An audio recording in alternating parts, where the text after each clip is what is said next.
particularly Totally. with floppy AI users, come on, guys, you're just burning tokens to kill the environment here, right? So what if you knew? What if there was either a dollar sign or a degrees that you're increasing global warming? Oh, I or like that. Yeah. But you could actually see the cost of your use. I think we've already named it. We need an AI guilt meter, right? It doesn't matter what platform you're on. It tracks you between OpenAI, Anthropic, all of them, and it tallies you up for your guilt over time for net AI use, because honestly, it all uses the same energy. Okay, so you know how some people make sure that they're tracking their carbon footprint. It's just a subset of the of your personal carbon footprint. I like that. Well, we've had a lot of hot takes from you, Ms. Goulding, and kind of the whole premise of NextNV is the now of Nevada, yes, data centers are where we're at, but you're already speaking to what's next, right? And as one of these elected officials who might be able to like change policy in Nevada, I hear, as some sort of legislature, do you think something like this might be coming next in 2027 to Nevada?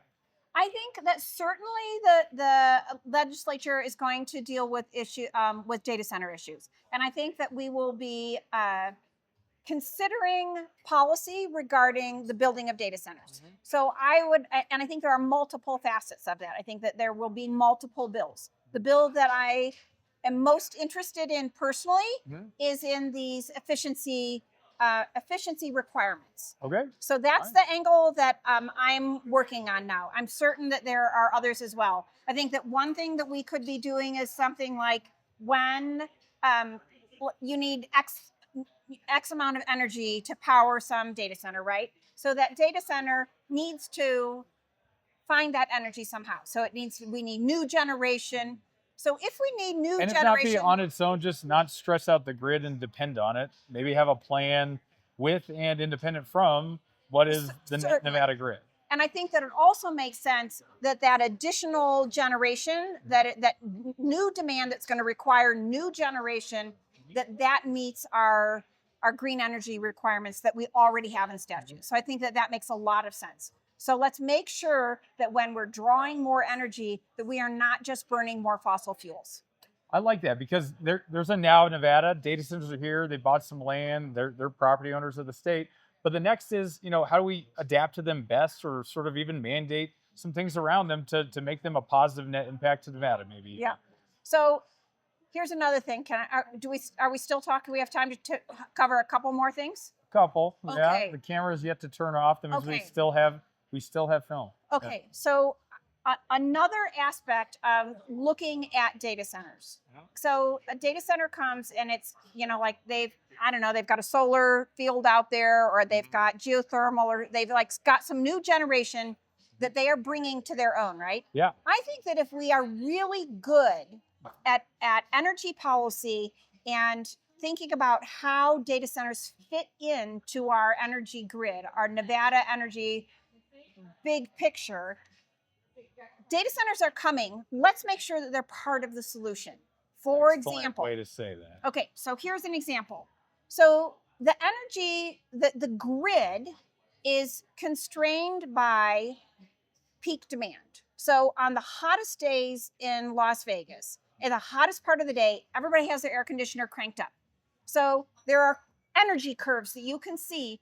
What is the time of day when this community has peak demand? That everything is on. 3 o'clock in the afternoon, so AC's cooking. Right. So the overall grid and energy system needs to be able peak demand, because if you can't handle the highest demand point, then somebody's in a brownout, or if your peak peaks out somebody else, they actually don't have power, maybe, right? So we build for the peak, I'm hearing. Exactly. We build for the peak. Well put. So let's say you've got a data center, and a data center has brought more generation, right? Yes. So they've got all this geothermal that they brought in. If you were smart, when you built all this stuff, you would say, hey, data center, you've got all this new generation. How about when we have peak demand, you offset your processing, send your processing to Iceland or Greenland or wherever right now. Yeah. And so that generation that you've brought into our system to deal with this, you lower your demand, and then that extra generation can be used to cover these peak moments for the rest of the grid. Whoa. did, Instead of being a net black hole, they could actually be sort of a buffer and like a surplus to sort of float the boats of the region if the peak gets too big peaky. there you go. How did I get this role? What a great question. But I'd say I was a teacher, I helped the community, and then I started and ran a nonprofit for 10 years, working on behalf of students and families. So I wanted to scale my impact, and I ran for office. Okay, that's a great answer for I don't know how to use Google Maps and I ended up in Washoe County, even though I'm from Las Vegas. But, I do appreciate that long and depth answer. And literally, I've always seen people bring their background to the building, right? When the legislature meets, it's usually what your background is that guides you. So do you feel like you're motivated to be here, or now that you're here, you're motivated to fix your old life and help out what you know? Yeah, I think that's exactly it. I'm motivated to be in the legislature. I'm proud to be the first person in my family to graduate teacher and had done my nonprofit. And so I talk to my neighbors all the time. I know what the issues they care about may be different than issues up here. And so I'm able to bring that perspective. What are some issues from your districts? What's the now of Nevada to you and your representation in that area, and or what's now that you don't like or might want to see changed next? Yeah, I'd say in my district particularly, I represent a lower income area, really hard working class folks. The unhoused housing affordability is always the number one issue, as well as safety and people making sure they have access. We always talk about like our local park doesn't have they don't have actual doors on the stalls, right? So it's very different than a higher income area.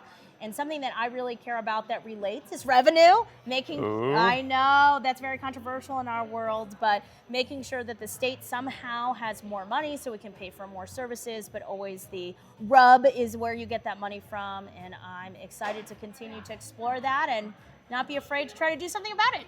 Oh my gosh. So I'm hearing today that not only do my tax dollars go into this formula called revenue, I'm hearing, but actually there's an elected body that dictates how we spend it, and they spend it correctly because we have good representatives who actually care about how we spend it, right? What do you want to bring next to Nevada, right? In Northern Nevada, we got the now and the next of data centers to talk about, and that's sort of becoming a statewide topic. But, yourself and kind of your perspective from the South, what do you think is next for Nevada, and or what do you think is coming this year or next year in 2027? Yeah, I think in Nevada, we're going to be talking about all the federal cuts and what we're going to do about it. So it's not a sexy topic, but I think we're actually going to talk about, okay, these services are now gone. How are we going to replace them? How are we going to help people? I think we're also going to talk about infill, which is also not a sexy topic, but that means how do we make sure all these empty lots, especially in Clark County, have housing on them so someone can live there? Very complicated with licensure. Wait. Wouldn't that stop us from building on all that new land over there that's way prettier? Because, those lots need to be cleaned up, right? So infill, talk about not sexy, but, I kind of want to see that happen too because they're not sexy right now. Why won't we build something on them? And why don't we make them sexy? Exactly. Yeah.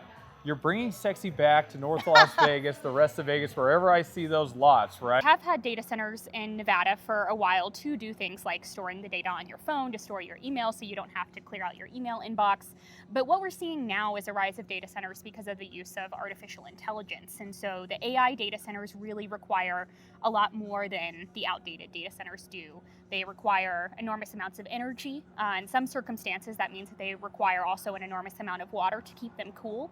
And we're also gravely concerned about the ways in which the rapid expansion of data centers in Nevada, because of the rise of AI, it's such a rapid way, is going to impact ratepayers here. And so we're working to ensure that those costs are borne entirely by the big tech companies and not by folks like you and I.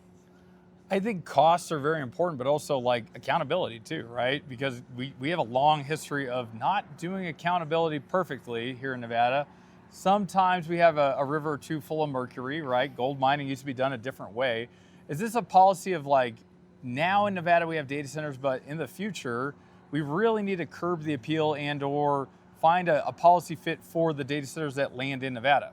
We are the driest state. Maybe we need to account for what is the water use per data center, but they seem to be coming here. They seem to have bought land.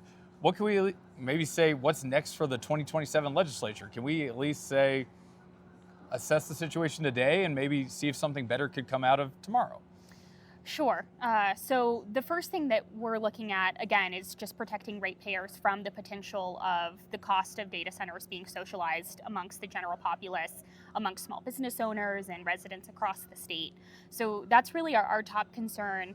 although we are also very concerned about water. And so what a lot of folks need to understand about how data centers work with water is that even if data centers aren't using evaporative cooling, we know a lot of companies are moving away from that, the ways in which they're powered really impacts the footprint of the water profile for data centers. So if we're doing things like building out large natural gas plants, or fossil gas plants as I like to call them, that uses an enormous amount of water, even more than an evaporative cooling data center would use. So we need to take a serious look at how we're powering data centers if we want to get serious about conserving our water. And then the other thing that we're really concerned about is the backup diesel generators associated with data centers. So we're seeing permits come through for really low quality backup diesel generators in the event that there are brownouts and blackouts, which we do experience every summer. And when that happens, the data centers will turn on those backup diesel generators to ensure they can continue to run. But when those come on, they emit serious pollutants into the air. We know that here in Nevada, we already have some of the worst air quality in the country in the summers, and we don't want to see that continue. We know that has impacts on people's health. We know that has impacts on our ability to recreate outside, and it has impacts that will last for generations to come. And so we really need to be focusing on those three things, but there are more impacts to data centers than just that, but we feel that those are the highest priority, at least right now. Excellent. I mean, I just don't get it, because what do you got against burning old dinosaurs, right? They're not using their carbon right now. Like, we'll just put it in the air already. But I think what Nevada has also said as a state and as a policy sort of platform is not just yours alone, right? As Nevadans, we actually passed several times a 50%, I think by 2030, green energy portfolio, and an aspirational goal to get it to 100%, I think by 2050. And is this sort of your concern that the greater Nevada policies are sort of getting put by the wayside while we have data centers coming into town? Yeah, absolutely. So we know Reno's the fastest growing city in the country. Las Vegas is the second. And so we need to take a serious look at how we're powering data centers and how we're powering the state, and how we're going to move forward solidly into the 21st century here, and make sure that we are bringing renewables online at a scale that matches the level of growth that we're seeing. But unfortunately, our renewable portfolio standards that we have are not super enforceable. And so we're seeing some backsliding from that because of the growth of AI data centers here. If only they would use those AI data centers to like discover where geothermal's actually at. I keep hearing we have thousands of megawatts ready to be built, but they're just not on the grid yet, guys, right? So I do think Nevada has infinite potential for green energy. It seems like the sun never goes away around here, right? But, you know, it is one where if you have all this power, you know, we really should keep pushing for that green energy balance and or supremacy in our power market, right? Because if not Nevada, where, right? I mean, this is literally the sunniest state in the union, I believe. Yeah, absolutely. With the caveat, though, recognizing that all energy forms do have impacts. We know that there are certain places that geothermal is inappropriate for development because of a sacred spring or something like that, and there are places where solar development is not appropriate because of an endangered species or cultural concerns or things like that. So there are limits to our growth, but certainly the impacts of renewable energy are far less than those of building out fossil fuels at a breakneck pace, which is what we're seeing right now. And that kind of puts a good balance on it, because, you know, Nevada has a lot of potential, but really we should look to the future and try and balance the potential with maximizing the good for Nevada too. Thank you so much for being here. But, you know, if you leave people with one message, what would you and or the Sierra Club like to see happen next in Nevada? Well, we would like to see accountability for public lands and communities in Nevada at every level of government. So that's why we're supporting Kate Marshall for mayor, and that's why we're working at other levels of government to support other candidates who we really believe have the best interest of Nevadans and the beautiful natural resources that we're fighting so hard to protect. Make sure those folks get into office. So that's what I'm hoping for next in Nevada, is to have a few more folks in office and help me sleep better at night. I would pay a lot of money to sleep better at night, knowing the politics of not just Nevada, but Trump's also president, Iran war and all that. But next in Nevada is better sleep, hopefully, with better accountability. And I think that's a pretty good take. But thank you, Olivia, for being on the pod. Thank you for being with Next NV. Thanks so much. Coming at you live again with the Next NV podcast from this roof deck, and with a fine guest here named Deane Albright. Deane, why are we on this roof deck, and why is it so majestic? Well, it's the Brasserie St. James, which I've been involved with since 2012. and we had a fundraiser for Kate Marshall for mayor. So I sponsored that and had a nice event, and now we're up here on the deck. Not only are we the users of the Brasserie St. James, and they're a fine establishment here, but we actually are the designers of, and maybe the founding party of Brasserie. Deane, who are you? Like, how did you get here? Yeah. And how do you have such a Reno background? I mean, Yeah. you're maybe the most Reno guy I know. Well, the Brasserie, this was Midtown was pretty rough. So in 2010, myself and a guy named Art Farley and Joel Rasmus acquired this building. It was an abandoned ice house, and it used to be, and it was all broken down. And anyway, we bought the building and the water rights to the building, and we ended up having a brewery here, and brewing our own beer, craft beer, and we've won some gold medals at the Great American Beer Festival, and well known for our beer. And since it's been 14 years now that we've been profitable and up and running, and the Brasserie St. James still going, Brasserie St. James is truly a Reno success story, and you found it as an old ice house. Like, I don't know what an ice house is, to be frank with you, but honestly, is this because you're just a Reno guy, that background, or what do you do as a profession, sir? Well, actually, but my main profession is I'm a CPA, and so I have a firm, Albright and Associates CPA, and I started it in 1976. So I was not born then. No, I know. So those were good days, I bet, right? Well, old Reno, gaming, smaller town, like 50,000 people, and of course it's 5 times as large. And so I grew the firm and have a lot of prominent Reno people as clients, and kind of seen the growth of Reno through the CPA firm. And I'm coming up on my 50th year in public accounting. 50th year running the same firm, sir. Yeah. It feels like you must be some sort of success, because obviously they would have fired a bad accountant by now, right? Well, okay, you have such a great long view of what Reno was to what it is today. Yeah. Do you have any maybe surprises from when you were a young man looking at Reno to what it is today and what Nevada is now? Yeah. Well, I pretty much grew up in Reno and went to Reno High School and UNR, and I was involved in student government at UNR. Nice. And graduated from there in 71, and then started my own firm. Worked for a large national firm for 5 years, and started my own firm in 76. And a lot of the Reno background helps, and it was good to be. Reno's always had a pretty strong economy. So back then, in 1976, gaming was the main deal. And then as gaming, like as in Pokemon cards and the games we talk about today, or what kind of gaming is this? Well, we were the only state that had gaming up until 76 or so. Like legalized gambling, those craps, Legalized, those cards, those real money makers. Everything, the blackjack and the slots and large impressive casinos. Harrah's Casino, a lot of.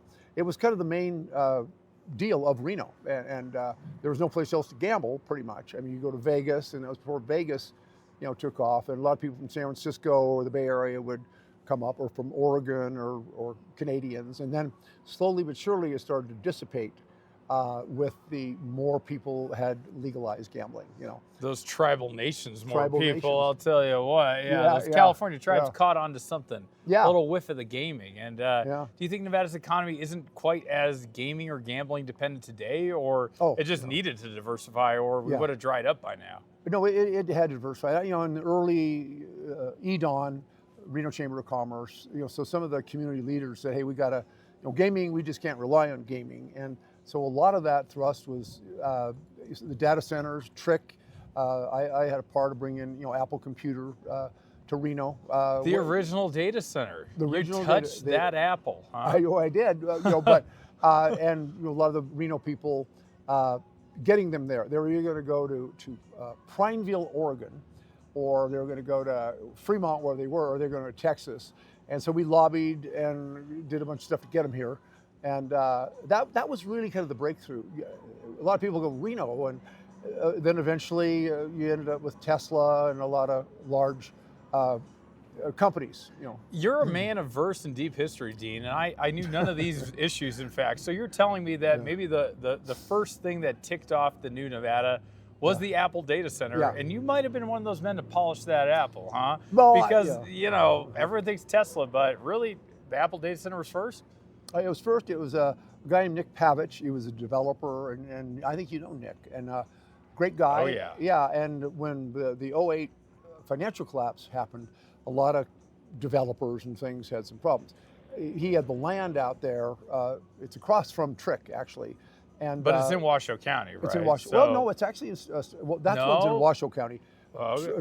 Trick across the way is in Story County. Okay, thank gosh, because Washoe County needs a few Apple data dollars. Let's hope that it is. Okay. And it was just, we competed against 4 other cities, and our tax environment and all that stuff got them here, and then we kind of kept promoting tech companies that came here. A lot of it was for the tax breaks and everything, but that the Trick Industrial Center, it was the largest industrial center in the world at one time, and just laid out, the vision of that was impressive, and people would come up and great, and they could permit it real easy, in Story County. Yeah. And they were just shocked, being in from California and everything. And, so wait, hold on. You're telling me the permitting in Story County and the Tahoe-Reno Industrial Center might be easier than the permitting in Fremont, California? Yeah. Is that a fact? That is a fact. Oh. And but all that kind of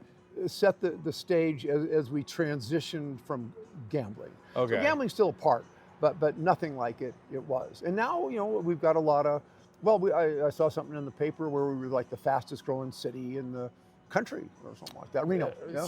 Biggest little city no more, huh? We're the fastest growing little city apparently. But you do have this long view of the world, and you brought up some of the things that got Nevada here. Yeah. We have the Tahoe-Reno Industrial Center. That thing is our trick. That is the place to get permitting done. And originally, we didn't have a lot of fire. Like, who's moving a tech company to Nevada? So we gave out tax abatements, right? That was our trick. We turned a little trick, if it were, to actually incentivize them in. Do you think Nevada still has to turn those tricks, or are we in a new place? Are we a hot commodity now? Yeah, that's pretty, at the time, the governor's economic deal, and I think they made some great choices. A lot of people were critical of the tax rebates and things. But haters gonna hate, Deane. I mean, people don't like when something new happens. But did those tax abatements actually work? I mean, do we have companies here? Oh yeah, the economics have worked. Now maybe now we don't have to be as aggressive, but at the time, how are you going to get them out of Prineville, Oregon, or Texas, or whatever it is? And so you had to do some of that, but it's more than paid, and they had pretty good controls over it. In fact, one of my clients was the worked for Tesla in the Tesla thing,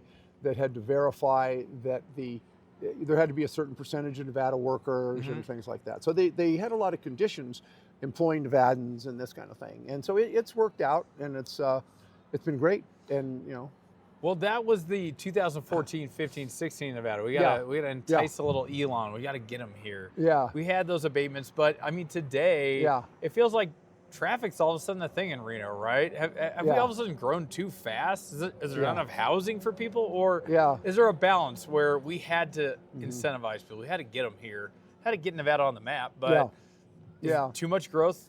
A lot of people think possible for Reno? Yeah, a lot of people think that the traffic is a problem, and they're addressing it as best they can. In fact, Kate has some good points, today about the traffic, and a lot of the old Reno people don't like the traffic.